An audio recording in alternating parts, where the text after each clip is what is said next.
Hey my loves, இன்னைக்கு நம்ம பார்க்க போகிற படம் என்னன்னா 2016 வெளியான நானி அப்படின்ற கன்னடா படத்தை பற்றி தாங்க பார்க்க போகிறோம். இந்த படம் ஒரு ஹாரர் த்ரில்லர். இந்த படத்தோட ஒன்லைனர் என்னன்னா, ஒரு கான்ட்ராக்டர் கஷ்டப்பட்டு பணம் சேர்த்து வச்சு ஒரு பங்களா வீட்டை விலை கொடுத்து வாங்குறாருங்க. அவரும் அவருடைய மனைவியும் எதிர்கால வாழ்க்கையை சந்தோஷமா அந்த பங்களா வீட்டில் வாழணும் அப்படின்னு நினைக்கிறாரு. ஆனால் அந்த பங்களா வீட்டை வாங்கணும்னு நினைச்சதுல இருந்தே அமானுஷமான ஆக்டிவிட்டி எல்லாம் நடக்க ஆரம்பிக்குது.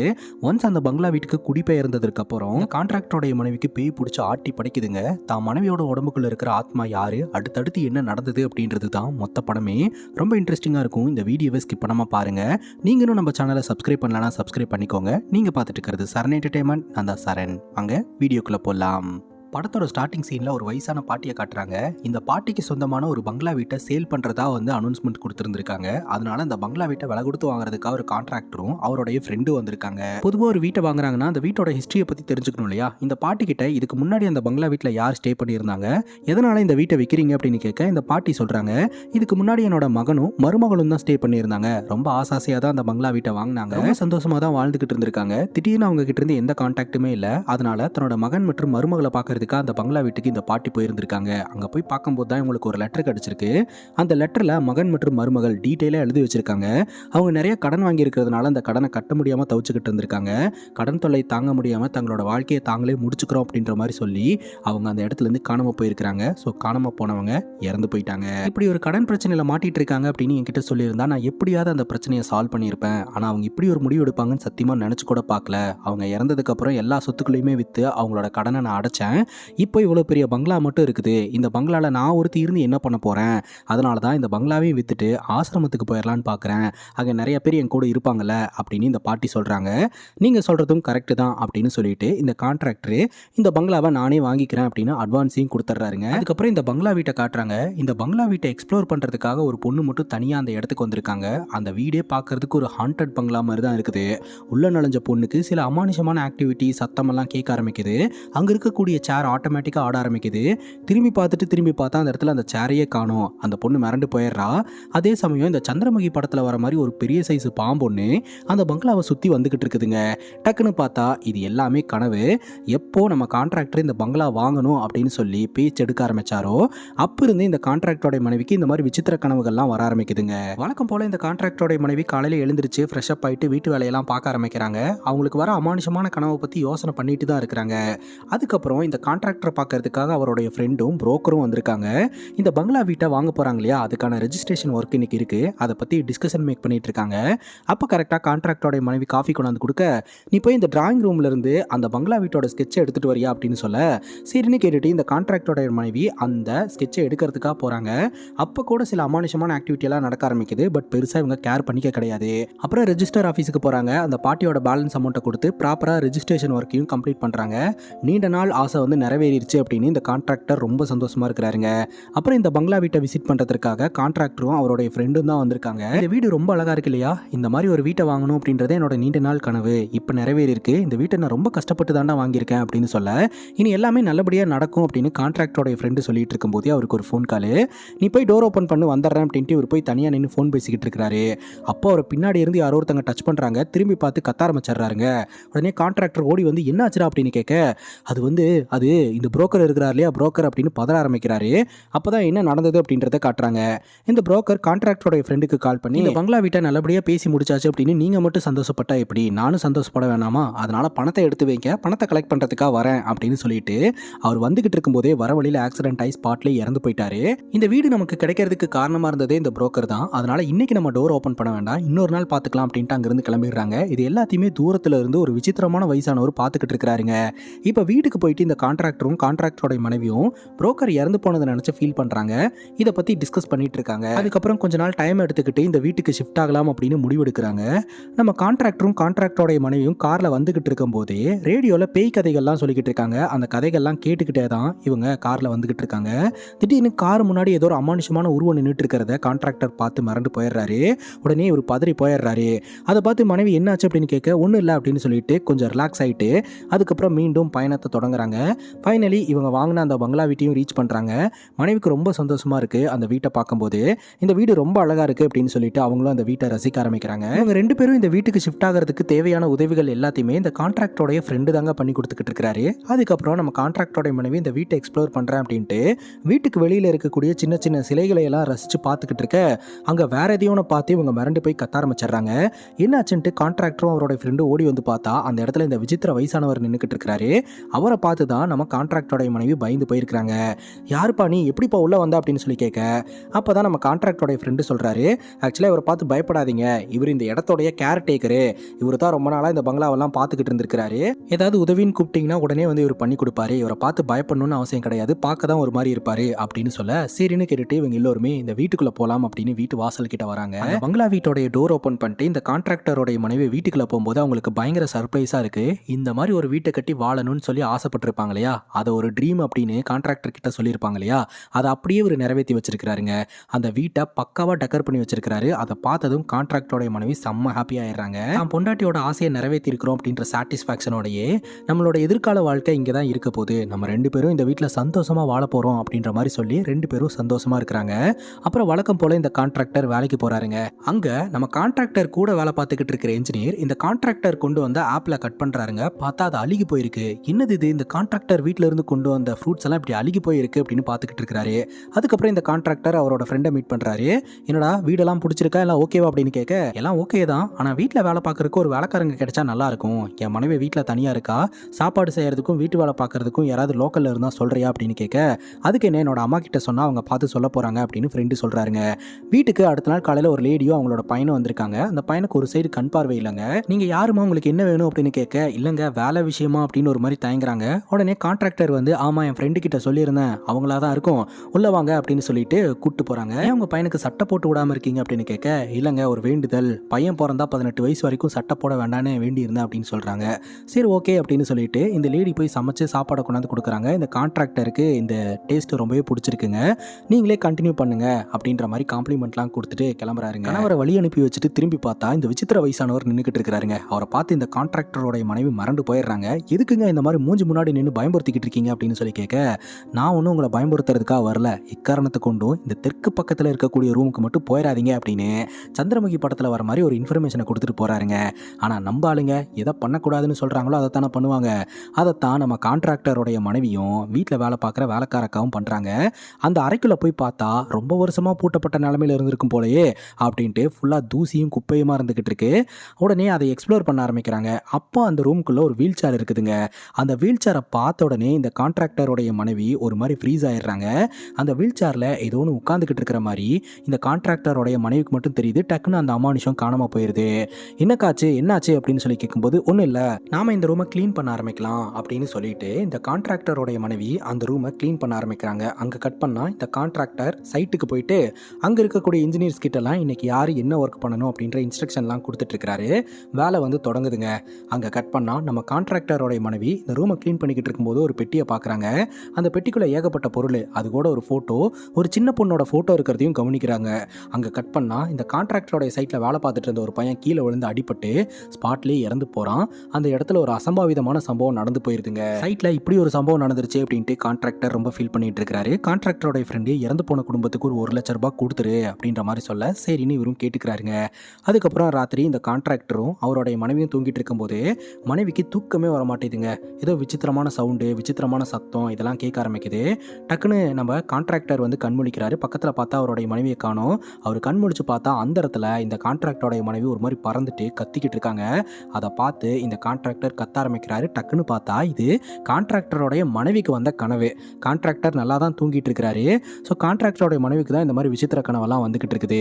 இன்னொரு பக்கம் வேலைக்கார அக்காவும் அவங்களோட பையனும் தூங்கிட்டு இருக்காங்க. அந்த பையன் பக்கத்தில் அந்த பொம்மை போய் படுத்துக்குதுங்க. அடுத்த நாள் பார்த்தீங்கன்னா இந்த கான்ட்ராக்டரோடைய மனைவி மேக்கப் எல்லாம் போட்டுக்கிட்டு இருக்கும்போது வீட்டில் வேலை பார்க்குற வேலைக்கார அக்கா ஒரு விஷயத்தை கவனிச்சு கேட்குறாங்க. எல்லாம் ஓகே, ஏன் காஞ்சி போன பூவை தலையில் வச்சிருக்கீங்க அப்படின்னு கேட்க காஞ்சி போன பூவா அப்படின்னு பார்த்தா ஆமாம் பூவெல்லாம் காஞ்சி போயிருக்கு, ஆனால் காலையில் தான் ஃப்ரெஷ்ஷாக எடுத்து வச்சேன், அதுக்குள்ளே எப்படி காஞ்சுது அப்படின்னு கேட்க ஒரு வேலை அது குவாலிட்டி இல்லாத பூவாக இருக்கலாம், நான் வேறு பூ வாங்கி தரேன் அப்படின்ற மாதிரி அந்த வேலைக்கார அக்கா சொல்லிக்கிட்டு இருக்காங்க. மிரர் ரெஃப்ளெக்ஷனில் அவங்களோட உருவமே சிரிக்கிற மாதிரி காட்டுறாங்க. இதுலேருந்து என்ன தெரியுதுன்னா நம்ம கான்ட்ராக்டர் மனைவியோட உடம்புக்குள்ள பேய் இருக்குது அப்படின்ட்டு. அதனால தான் இந்த மலர் வந்து கருகி போகுது. அதே சமயம் இந்த சின்ன பையன் வந்து அந்த ஆன்மாவை கண்ணால் பார்க்க ஆரம்பிக்கிறான், கம்யூனிகேட்டும் பண்ண ஆரம்பிக்கிறான். அங்கே கட் பண்ணா வழக்கம் போல் இந்த கான்ட்ராக்டர் வேலை பார்க்கறதுக்காக போகிறாரு. லஞ்ச் டைமில் அவரோட ஃப்ரெண்டு கூட உட்காந்து சாப்பிட்டுட்டு, சாப்பாடு சூப்பராக ரெடி பண்ணியிருக்காங்க இல்லையா, நீ அனுப்பின வேலைக்காரங்க தான் ரெடி பண்ணாங்க, வீட்டு வேலையும் நல்லா பார்க்குறாங்க அப்படின்னு சொல்ல, என்னடா சொல்கிற, யாரையுமே அவன் வீட்டுக்கு அனுப்பவே இல்லையே அப்படின்னு சொல்ல, அப்போ உன்னோட அம்மா அனுப்பியிருப்பாங்க அப்படிங்கும்போது, என்னோட அம்மாவும் அனுப்ப கிடையாது, அப்படி அனுப்பியிருந்தா கண்டிப்பாக என்கிட்ட இன்ஃபார்ம் பண்ணியிருப்பாங்க. ஒன்று சொல்லுட்டா, உன்னோட வீடு ஹாண்டட் வீடு அப்படின்னு நிறைய பேர் பேசிக்கிட்டு இருக்காங்க, நீ யார் என்னன்னு தெரியாமல் உள்ள விடாத, கொஞ்சம் ஜாக்கிரதையாரு அப்படின்னு சொல்லி அனுப்பி வைக்க, இந்த கான்ட்ராக்டர் வீட்டில் போய் உட்காந்து யோசனை பண்ணிக்கிட்டே இருக்கிறாருங்க. ஒருவேளை நம்ம வீட்டுக்கு வந்தது பேயா இருக்குமோ அப்படின்ற ஒரு டவுட்டுங்க. அதனால இந்த கான்ட்ராக்டர் என்ன பண்ணுறாரு அப்படின்னா, கிச்சனில் போய் ஏதோ ஒன்று தேடுற மாதிரி சீனை போட்டுக்கிட்டு இந்த வேலைக்காரக்காவுடைய காலை பார்க்குறாருங்க. ஸோ பேய்க்கு கால் இருக்காது அப்படின்ற கான்செப்ட்லாம் இருந்தது இல்லையா, அதனால் கால் இருக்கா இல்லையான்னு செக் பண்ண கரெக்டாக இந்த வேலைக்காரக்காவுடைய பையன் வந்து என்ன பண்ணுறீங்க அப்படின்ற மாதிரி பார்க்குறான். உடனே பார்த்தீங்கன்னா அந்த இடத்துலேருந்து இந்த கான்ட்ராக்டர் கிளம்பி போயிடுறாரு. அப்புறம் வழக்கம் போல் இந்த கான்ட்ராக்டருடைய மனைவி ரூம்குள்ளே ரெடி ஆகிட்டு இருக்கும்போதே ரூம்குள்ளே ஒரு டால் ஒன்று இருக்குங்க. அந்த டால் பார்த்தீங்கன்னா அந்த வேஸ்ட் ரூம்லேருந்து எடுக்கப்பட்ட ஒரு டால் தான். அந்த டாலோட கண் வந்து ஒரு மாதிரி உருட்டி உருட்டி பார்த்துக்கிட்டே இருக்குது. அதை பார்க்கும்போதெல்லாம் இந்த கான்ட்ராக்டருடைய மனைவிக்கு ரொம்ப பயமா இருக்குது. அதனால இதை தூக்கி போட்டு வந்துடலாம் அப்படின்னு சொல்லிட்டு இதை தூக்கிட்டு வந்து வீட்டுக்கு வெளியில போட்டு வீட்டுக்குள்ள வந்தா அந்த டால் மறுபடியும் வீட்டுக்குள்ள வந்து கண்ணை உருட்டி உருட்டி பார்த்துக்கிட்டு இருக்குதுங்க. என்னடா இது வேண்டாம் அப்படின்னு சொல்லி தூக்கி போட்டு வந்தா திரும்பவும் வீட்டுக்குள்ள வந்துகிட்டு இருக்கே அப்படின்னு சொல்லிட்டு அந்த டாலை பார்த்து இந்த கான்ட்ராக்டருடைய மனைவி ரொம்பவே பயப்பட ஆரம்பிக்கிறாங்க. இதை பத்தி தன்னோட கணவன் கிட்ட ஷேர் பண்ணிட்டு இங்க என்னமோ இருக்கு அப்படின்ற மாதிரி சொல்றாங்க. அப்படியெல்லாம் ஒன்றும் கிடையாது, நீ தான் வந்து தேவையில்லாம இமேஜின் பண்ணிட்டு இருக்க அப்படின்ற மாதிரி நம்ம கான்ட்ராக்டர் சமாளிச்சிடுறாருங்க. அடுத்த நாள் பிரேக்ஃபாஸ்ட் சாப்பிடலாம் அப்படின்னு உட்காந்தா அந்த சாப்பாடு ஒரு மாதிரி கெட்ட ஸ்மெல் வந்துகிட்டு இருக்கு. ஃப்ரெஷ்ஷான சாப்பாடு சமைக்கிறதுக்கு தான் உங்களை வேலைக்கு வச்சிருக்கேன், பழைய சாப்பாடை கொடுக்கறதுக்கு கிடையாது அப்படின்னு வேலைக்காரி கூட இவர் சண்டை போடுறாரு. அப்போ அவங்க சொல்றாங்க இப்போ சமைச்சது தாங்க அப்படின்ட்டு. உடனே கான்ட்ராக்டரோட மனைவி ஸ்மெல் பண்ணி பார்த்துட்டு இது கெட்ட ஸ்மெல் வருது அப்படின்றத உறுதிப்படுத்துறாங்க. குடும்பத்துக்குள்ள பிரச்சனை வர ஆரம்பிக்குதுங்க. ஸோ வீட்டில் சம்திங் ராங் அப்படின்றத நம்ம கான்ட்ராக்டரும் புரிஞ்சுக்க ஆரம்பிக்கிறாரு. அதுக்கப்புறம் பார்த்தீங்கன்னா தன்னோட ஃப்ரெண்டு கிட்ட போய் இதை பத்தி எல்லாம் ஷேர் பண்ண ஆரம்பிக்கிறாருங்க. அது தூக்கம் வர மாட்டேது அப்படின்னு பால்கனி கிட்ட வந்து நின்னா இந்த வேலைக்காரக்காவுடைய பையன் கேட்டு கிட்ட ஒரு மாதிரி நின்றுட்டு இருக்கான். இவன் என்ன இந்த ராத்திரியில் அங்கே என்ன பண்ணிக்கிட்டு இருக்கான் அப்படின்னு சொல்லிட்டு கீழே வந்து பார்த்தா டக்குன்னு அந்த பையனை காணோம். உள்ளே போய் பார்த்தா அவன் உள்ள அவங்க அம்மா கிட்ட படுத்து தூங்கிட்டு இருக்கான். ஒரு சின்ன பையன் எப்படி அவ்வளோ பெரிய டோர் ஓப்பன் பண்ணிட்டு வெளியே போனால் சடனாக எப்படி உள்ளே வந்தான் ஒன்றும் புரியலையேன்னு யோசனை பண்ணிக்கிட்டு இருக்கும்போது இந்த கான்ட்ராக்டர் பக்கத்தில் ஏதோ ஒரு நிழல் வந்துட்டு போகிற மாதிரி தெரியுதுங்க. ஸோ இந்த வீட்டுக்குள்ளே ஏதோ ஒரு அமானுஷம் நடக்குது அப்படின்றத இவர் புரிஞ்சுக்கிறாரு. இது எல்லாத்துக்கும் காரணம் இந்த வேலைக்காரியும் இந்த வேலைக்காரியோட பையனும் தான் அப்படின்னு முடிவெடுக்கிறாரு. ஏன்னா ஃப்ரெண்டும் அனுப்ப கிடையாது, ஃப்ரெண்டோட அம்மாவும் அனுப்ப கிடையாது, அப்புறம் எப்படி இவங்க வந்தாங்க அப்படின்னு சொல்லிட்டு இவர் கேள்வி கேட்டு விரட்டி அடிக்கிறாரு. பட் இவங்க வாண்டடாக தான் வேலை கேட்டு வந்திருந்துருக்காங்க. பட் இந்த வீட்டில் நடக்கிற அமானுஷத்துக்கு முழு காரணம் நீங்கள் தான், நீங்கள் இங்கேருந்து போயிட்டீங்கன்னா எல்லாமே சரியாயிரும் அப்படின்னு சொல்லிட்டு ரெண்டு பேர்த்தையுமே வீட்டை விட்டு அனுப்பிச்சிடுறாருங்க. உடனே நம்ம கான்ட்ராக்டரோடைய மனைவி எதுக்கு இவ்வளோ ஹாஸாக பேசிக்கிட்டு இருக்கீங்க அப்படின்னு சொல்ல, நீ எதுவும் பேசாத, நீ போய் ரெடியாகு, நம்ம ரெண்டு பேரும் பெங்களூர் போகலாம் அப்படின்னு சொல்ல, என்ன சடனாக பெங்களூர் அப்படின்னு கேட்க, ஆமாம் ஒரு சேஞ்சுக்கு நம்ம பெங்களூர் போயிட்டு வரலாம், போய் ரெடியாகு அப்படின்னு சொல்ல, அதுக்கப்புறம் இவங்க போயிட்டு ரெடி ஆகிட்டு இருக்காங்க. அப்போ இந்த கான்ட்ராக்டர் ரூம்குள்ளே வராருங்க. சரி தன்னோட கணவன் தான் வந்து ரொமான்டிக்காக அப்ரோச் பண்ணிக்கிட்டு இருக்கான் போல, அதனால தான் புடவையை பிடிச்சி வச்சிருக்கான் போல அப்படின்னு இந்த கான்ட்ராக்டருடைய மனைவி நினச்சிக்கிறாங்க. அப்போ தான் தெரிய வருது அந்த புடவை பார்த்தீங்கன்னா அங்கே இருக்கக்கூடிய கட்டலில் தான் மாட்டியிருக்கு அப்படின்ட்டு. டக்குன்னு அந்த புடவை எடுத்துடுறாங்க. ஸோ அது கட்டலில் மாட்டலங்க, அந்த கட்டலுக்கு கீழே பொம்மை இருக்குது, அந்த பொம்மை கையில் தான் வந்து மாட்டியிருக்கு. டக்குன்னு இந்த கான்ட்ராக்டருடைய மனைவி ஒரு மாதிரி ரியாக்ட் பண்ணுறாங்க. அதுக்கப்புறம் நார்மல் ஆயிடுறாங்க. சரி கிளம்பலாம் அப்படின்னு சொல்லிட்டு வீட்டு வாசல் வரைக்கும் வராங்க. அதுக்கு மேலே நகர மாட்டேன்றாங்க. நான் ஏன் வரணும் அப்படின்னு கேட்குறாங்க. நீ ஏன் ஒரு மாதிரி ரியாக்ட் பண்ணுற அப்படின்னு கேட்க அப்போ தான் தெரிய வருது இந்த கான்ட்ராக்டருடைய மனைவி உடம்புக்குள்ள ஆத்மா இருக்குது அப்படின்ட்டு. அந்த ஆத்மாவுடைய பேர் நானி. இது ஏன் வீடு, ஃபஸ்ட்டு நீங்கள் எப்படி என்னோட வீட்டுக்குள்ளே வரலாம், வந்தது மட்டும் இல்லாமல் என்ன இந்த வீட்டில் இருந்து அனுப்பலான்னு பார்த்துக்கிட்டு இருக்கீங்களா, அது நடக்கவே நடக்காது அப்படின்னு ஒரு மாதிரி கொடூரமாக பிஹேவ் பண்ணுதுங்க. அதை பார்த்ததும் இந்த கான்ட்ராக்டர் மிரண்டு போயிடுறாரு. அதுக்கப்புறம் அவங்க மயக்கம் அடைஞ்சு விழுந்துடுறாங்க. அதுக்கப்புறம் எல்லோருக்கும் இன்ஃபார்ம் பண்ணி எல்லோருமே வந்துடுறாங்க. ஈவன் வீட்டை விட்டு வெளியே போனாங்க இல்லையா அந்த வேலைக்கார அக்காவும் அவங்களோட பையன், அவங்க ரெண்டு பேரும் கூட வந்துடுறாங்க. ஏன்னா அவரோட மனைவி உடம்புக்குள்ளே தானே ஆத்மா இருக்குது. ஸோ கன்ஃபார்ம் ஆனதுக்கப்புறம் அந்த வேலைக்கார அக்காவை நம்ம கான்ட்ராக்டர் எதுவுமே சொல்லலை. இப்போ வீட்டுக்கு நம்ம கான்ட்ராக்டருடைய பாட்டியும் வந்திருக்காங்க, என்ன நடக்குது ஏது நடக்குது அப்படின்னு பார்க்கறதுக்காக. இப்போ டாக்டர் வந்து கம்ப்ளீட்டாக செக் பண்ணி பார்த்துட்டு இவங்களுக்கு ஃபிசிக்கலாக எந்த ப்ராப்ளமே இல்லை, ஆனால் சைக்காலஜிக்கலாக ஏதோ ஒரு ப்ராப்ளம் இருக்குன்னு நினைக்கிறேன், உடனடியாக நீங்கள் ஒரு சைக்காலஜி டாக்டரை போய் பாருங்க அப்படின்ற மாதிரி சொல்ல, உடனே டாக்டர் நான் வழி அனுப்பிச்சிட்டு வந்துடுறேன் அப்படின்ட்டு நம்ம கான்ட்ராக்டர் வெளியே வராருங்க. அப்போது இந்த கான்ட்ராக்டருடைய பெஸ்ட் ஃப்ரெண்டு கிட்ட பாட்டி பேச ஆரம்பிக்கிறாங்க. அவனை நான் கஷ்டப்பட்டு வளர்த்தி ஆளாக்குனேன், ஆனால் இங்கே வந்து ரொம்ப கஷ்டப்பட்டுட்டு இருக்கான் அப்படின்னு சொல்ல, இந்த வீடு வாங்குறதுக்கு முன்னாடியே நான் நிறைய வாட்டி சொன்னேன் இது ஹாண்டட் பங்களான்னு ஊருக்குள்ளெல்லாம் பேசிக்கிட்டு இருக்காங்கன்ட்டு, ஆனால் அவன் தான் கேட்காம வாங்கினா அப்படின்னு சொல்ல, சரி வாங்கிட்டான், அந்த பிரச்சனையெல்லாம் முடிகிற வரைக்கும் நானும் இங்கே இருக்கலான்னு முடிவு பண்ணிட்டேன் அப்படின்னு பாட்டி உள்ளே இருக்காங்க. பாட்டி கிட்ட இந்த கான்ட்ராக்டரோட மனைவி பேய் மாதிரி ரியாக்ட் பண்ண ஆரம்பிக்கிறாங்க. பாட்டி பயப்படவே இல்லை, கேள்வி கேட்க ஆரம்பிக்கிறாங்க. நீ யாரு, தேவையில்லாம எதுக்கு இங்கே வந்து பிரச்சனை பண்ணிக்கிட்டு இருக்க, இவங்களுக்கெல்லாம் தொல்லை கொடுத்துக்கிட்டு இருக்க அப்படின்னு கேட்க, நான் தொல்லை கொடுத்துக்கிட்டு இருக்கேனா, நீங்கள் தான் இந்த வீட்டுக்கு வந்து எனக்கு தொல்லை கொடுத்துட்டு இருக்கீங்க, இது என் வீடு, என் பேர் நானி என்னோட அம்மா அப்பாவும் இங்கே தான் இருந்தோம் அப்படின்னு சொல்ல, அப்போ நீ மட்டும் இல்லை இங்கே உன்னோட அம்மா அப்பா வேறு இருக்காங்களா அப்படின்னு கேட்க, இல்லை அவங்க இப்போ இல்லை, இப்போ நான் மட்டும்தான் இருக்கிறேன், அவங்க வருவாங்க, இங்கேருந்து நான் போக மாட்டேன், யாரையும் விட மாட்டேன் அப்படின்ற மாதிரி சொல்ல, நான் சேலஞ்ச் எடுத்துக்கிறேன், கண்டிப்பாக உன்னை அனுப்புறேனா இல்லையான்னு பாரு, நீ இறந்து போயிட்ட, ஆத்மாவாக அலைஞ்சிக்கிட்டு இருக்க, உனக்கு உடலே கிடையாது, இன்னொருத்தவங்களுடைய உடம்புல வந்துட்டு நீ வந்து பிரச்சனை பண்ணிக்கிட்டு இருக்கியா, உன்னை விட மாட்டேன் அப்படின்ற மாதிரி பாட்டி மிரட்டுறாங்க. அதுக்கப்புறம் கான்ட்ராக்டர் வந்து பாட்டிக்கிட்ட ஃபீல் பண்ணிக்கிட்டு இருக்கிறாரு, என்ன பாட்டி இந்த மாதிரி ஆயிடுச்சு அப்படின்னு சொல்லிட்டு, நீ ஒன்றும் கவலைப்படாதரா, எல்லாம் சரியாயிரும் அப்படின்னு சொல்ல, கரெக்டாக கான்ட்ராக்டரோடைய மனைவியும் வராங்க. அவங்களுக்கு என்ன நடக்குதுன்னே புரியலைங்க, என்னை சுற்றி ஏதோ ஒன்று நடக்குதுன்னு தோணுது, என்னன்னு சொல்லுங்க அப்படிங்கும்போது, அதெல்லாம் ஒன்றும் இல்லை, எல்லாம் சரியாயிரும் அப்படின்னு சமாளிச்சிடுறாங்க. அதுக்கப்புறம் ஒரு சாமியாரோட 4 அசிஸ்டண்ட்டுங்க வராங்க. மெயின் சாமியார் வரதுக்கு லேட் ஆயிடுச்சு, அவர் வரதுக்குள்ளேயே வந்து இந்த பூஜைக்கு தேவையான எல்லாமே ஏற்பாடு பண்ண சொன்னார். அப்படிங்கும்போது இந்த பாட்டி அவங்களுக்கு தேவையான எல்லா அரேஞ்ச்மெண்ட்டும் பண்ணி கொடுக்க, அவங்க இந்த சக்கரமெல்லாம் போட ஆரம்பிக்கிறாங்க. அந்த சக்கரத்தில் பார்த்தீங்கன்னா நம்ம கான்ட்ராக்டரோடைய மனைவியும் உட்கார வைக்கிறாங்க. அதுக்கப்புறம் இந்த கான்ட்ராக்டரோடைய மனைவி பயங்கரமாக ஆட்டம் ஆட ஆரம்பிக்கிறாங்க. ஸோ இந்த கான்ட்ராக்டரோடைய மனைவிக்குள்ள இந்த நாணியோட ஆன்மா வந்துருச்சுங்க. அந்த இடத்துக்கு வந்த மெயின் சாமியார் பார்த்தீங்கன்னா ரொம்ப ரக்குடாக நடந்துக்கிறாரு. இந்த நாணியோட ஆன்மாவை நம்ம கான்ட்ராக்டரோடைய மனைவி உடம்புக்குள்ள இருந்து அனுப்புறதுக்கு முயற்சி எடுத்துக்கிட்டு இருக்கிறாரு. அந்த ஆன்மா போக மாட்டேங்குது. அப்பதான் பார்த்தீங்கன்னா இந்த வீட்டுக்குள்ளே விசித்திரமான ஒரு வயசானவர் இருந்தார் இல்லையா, அவர் வந்து நாணி எதுவும் பண்ணிடாதீங்க, அவர் ரொம்ப பாவம் அப்படின்னு சொல்லி என்ன நடந்தது அப்படின்ற கதையை சொல்ல ஆரம்பிக்கிறாங்க. கொஞ்சம் வருஷத்துக்கு முன்னாடி இந்த வீட்டில் நாணியோட ஃபேமிலி தாங்க வாழ்ந்துட்டு இருந்திருக்காங்க. நாணியோட அம்மா அப்பாவுக்கு திருமணமாய் 15 ஆண்டுகள் ஆயுமே குழந்தை இல்லை அப்படின்ற கவலை இருந்திருக்கு. இருந்தாலும் இவங்க 2 பேரும் கணவன் மனைவியாக ரொம்ப சந்தோஷமாக தாங்க வாழ்ந்துட்டு இருந்திருக்காங்க. நாணியோட அம்மா பார்த்தீங்கன்னா குழந்தை இல்லைன்னு தினம் கவலைப்பட்டு கடைசியில் இந்த பொம்மைங்களை எல்லாம் வாங்கிட்டு வந்து தன்னோட குழந்தைங்களாவே வளர்க்க ஆரம்பிச்சிருந்திருக்காங்க. இதை ஒவ்வொரு நாளும் நாணியோட அப்பா பார்த்து ரொம்ப ஃபீல் பண்ண ஆரம்பிச்சிருந்திருக்காரு. ஒரு கட்டத்துக்கு மேலே போதும், இதெல்லாத்தையும் நிப்பாட்டிக்க அப்படின்னு சொல்லியிருக்கிறாரு. இதை புரிஞ்சுக்கிட்ட நாணியோட அம்மாவும் சரி ஓகே, நான் இனிமேல் இந்த குழந்தைய பொம்மையெல்லாம் வச்சு கொஞ்ச மாட்டேன் அப்படின்ட்டு அதை தீ வச்சு கொளுத்திடுறாங்க. இருந்தாலும் நமக்கு குழந்தையிலேயே நம்ம வாழ்க்கை இப்படியே போயிருமா அப்படின்னு சொல்லிட்டு அழுவ ஆரம்பிச்சிருந்திருக்காங்க. 15 வருஷமா இவங்க டாக்டர் கன்சல்ட் பண்ணவே இல்லைங்க. இந்த வாட்டி போய் நம்ம டாக்டரை பார்த்துட்டு வந்துடலாம் அப்படின்ட்டு 2 பேருமே போய் டாக்டர் கிட்ட செக்அப் எல்லாம் பண்ணிக்கிறாங்க. அந்த செக்அப்ல ரிசல்ட்டாக பார்த்தீங்கன்னா நாணியோட அம்மாக்கு எந்த ப்ராப்ளம் இல்லை, நாணியோட அப்பாவுக்கு தான் ப்ராப்ளம் அப்படின்னு ரிசல்ட் வருது. இவருக்கு கவுண்ட் கம்மியாக இருந்தால் கூட மெடிசன்ஸ் எல்லாம் சாப்பிட வச்சு டயட்லாம் ஃபாலோ பண்ண வச்சு கொண்டு வந்துடலாம். பட் இவரோட உடம்புல வந்து ப்ரொடியூஸே ஆக மாட்டேது, இவர் லைஃப் லாங் குழந்தைய பெற்றுக்க முடியாது அப்படின்ற மாதிரி டாக்டர் சொல்லிடுறாங்க. மனம் முடிஞ்சு போன நாணியோட அப்பா வீட்டில் உட்காந்து அழுகுறாரு. இவ்வளோ நாள் நம்மனால தான் நம்ம மனைவி கஷ்டப்பட்டுட்டு இருந்திருக்கிறா, இது தெரியாமல் போச்சு, அவளோட வாழ்க்கையை அழிச்சிட்டோம் அப்படின்னு சொல்லிட்டு மறுபடியும் டாக்டரை மீட் பண்ணுறதுக்காக போயிட்டு இதுக்கு சொல்யூஷனே இல்லையா அப்படின்னு கேட்க, சொல்யூஷன் இருக்குது அப்படின்னு சொல்லிட்டு இந்த IVF ட்ரீட்மெண்ட்டை பற்றியெல்லாம் வந்து எக்ஸ்பிளைன் பண்ணுறாரு. உங்களுக்கு விருப்பம் இருந்ததுன்னா ஒரு டோனரை வச்சு இந்த ட்ரீட்மெண்ட்டை ஸ்டார்ட் பண்ணலாம், இந்த டோனர் யார் அப்படின்றத நாங்கள் ரொம்ப சீக்கிரட்டாக மெயின்டைன் பண்ணுவோம், யாருக்கிட்டையுமே ஷேர் பண்ண மாட்டோம் அப்படின்னு சொல்ல, ஓகே ஃபைன் அப்படின்னு சொல்லிட்டு நம்ம நாணியோட அப்பா வீட்டில் போயிட்டு தன்னோட மனைவி கிட்ட இதை பற்றி பேசுகிறாரு. ஆனால் நாணியோட அம்மா அக்செப்ட் பண்ணிக்க மாட்டேன்றாங்க. அது எப்படி வேற ஒருத்தவங்களுடைய குழந்தை என் வயிற்றில் வளர முடியாது அப்படின்ற மாதிரி சொல்கிறாங்க. அது உன் வயிற்றில் வளர்ந்தாலும் அது உன்னோட ரத்தம் தான், நான் பக்கத்துலேருந்து பார்க்க போகிறேன், ஸோ டோனர் யார் அப்படின்றத சீக்கிரட்டாக மெயின்டைன் பண்ணுவாங்க, அவங்ககிட்டயும் சொல்ல மாட்டாங்க, நம்மகிட்டயும் சொல்ல மாட்டாங்க, அது நம்ம குழந்தை, நம்ம வளர்க்கலாம் அப்படின்ற மாதிரி பேசி கன்வின்ஸ் பண்ணி ஓகே பண்ண வச்சிடறாருங்க. அதுக்கப்புறம் நாணியோட அம்மா வயிற்றில் வந்து குழந்தையும் வளர ஆரம்பிக்குது, ஆரோக்கியமாக வளருது. இந்த மாதிரி சுச்சுவேஷனில் ரொம்ப பத்திரமா பார்த்துக்கணும் அப்படின்னு சொல்ல நாணியோட அம்மா பார்த்தீங்கன்னா அப்படியே கொஞ்சம் கொஞ்சமாக சந்தோஷப்பட ஆரம்பிக்கிறாங்க. ஆனால் நாணியோட அப்பாவுக்கு கொஞ்சம் கொஞ்சமாக வெறுப்பு ஆரம்பிக்குதுங்க. எண்ட் ஆஃப் த டே இது நம்ம ரத்தம் கிடையாது, நம்ம குழந்தை இல்லை அப்படின்ற அந்த வெறுப்பு வர ஆரம்பிக்குது. இது எங்கே போய் முடியுது அப்படின்னு பார்த்தீங்கன்னா, குழந்தை பிறந்ததுக்கப்புறம் கூட இவர் பெருசாக கண்டுக்கூட மாட்டேன்றாரு. பார்த்தீங்களா குழந்தை உங்களை மாதிரியே இருக்குது அப்படின்னு நாணியோட அம்மா யதார்த்தமாக சொல்ல, அது எப்படி என்ன மாதிரி இருக்கும், அது வந்து உன்ன மாதிரி தான் இருக்குது அப்படின்ற மாதிரி அங்கேயே பட்டுன்னு ஒரு மாதிரி பேச ஆரம்பிக்கிறாரு. அது எல்லாமே நாணியோட அம்மாவுக்கு கஷ்டத்தை கிரியேட் பண்ணுது. அதுக்கப்புறம் இந்த குழந்தை கொஞ்சம் கொஞ்சமாக வளர ஆரம்பிக்குது. இந்த குழந்தைக்கு நாணி அப்படின்னு பேர் வைக்கிறாங்க. ஸோ நாணி பிறந்ததுலேருந்தே பார்த்தீங்கன்னா நாணியோட அப்பாவுக்கு பிடிக்கவே இல்லை. எண்ட் ஆஃப் த டே இது நம்ம ரத்தம் கிடையாது, இன்னொருத்தனுடைய குழந்தை அப்படின்ற மாதிரி வேறுபட்டு தாங்க இவர் பார்த்துக்கிட்டு இருக்கிறாரு. நாணியோட அம்மாவுக்கு இதெல்லாம் ரொம்ப கஷ்டமாக இருக்குதுங்க. அதுக்கப்புறம் கொஞ்ச நாள்லேயே நாணி நல்லாவே வளர்ந்துடுறா. திடீர்னு ஒரு நாள் நாணிக்கு உடம்பு சரியில்லாமல் ஆயிடுதுங்க. நாணியை ஹாஸ்பிட்டலுக்கு கூப்பிட்டு போகணும் வாங்க அப்படின்னு சொல்லி கூப்பிடும்போது இவர் ரொம்ப கேர்லெஸ்ஸாக இருந்துக்கிட்டு இருக்கிறாரு. இல்லை இப்போ போக முடியாது, இன்னொரு நாள் போகலாம் அப்படின்னு சொல்லிட்டு, ஏங்க மகளுக்கு ரொம்ப உடம்பு சரியில்லைங்க, நம்ம போய் பார்த்தே ஆகணும் அப்படின்னு சொல்ல அவர் வரமாட்டேன்ட்டாரு. சரின்னு சொல்லிட்டு வீட்டில் இருக்கக்கூடிய வேலைக்காரனை கூப்பிட்டுட்டு நம்ம நாணியோட அம்மா ஹாஸ்பிட்டலுக்கு போகிறாங்க.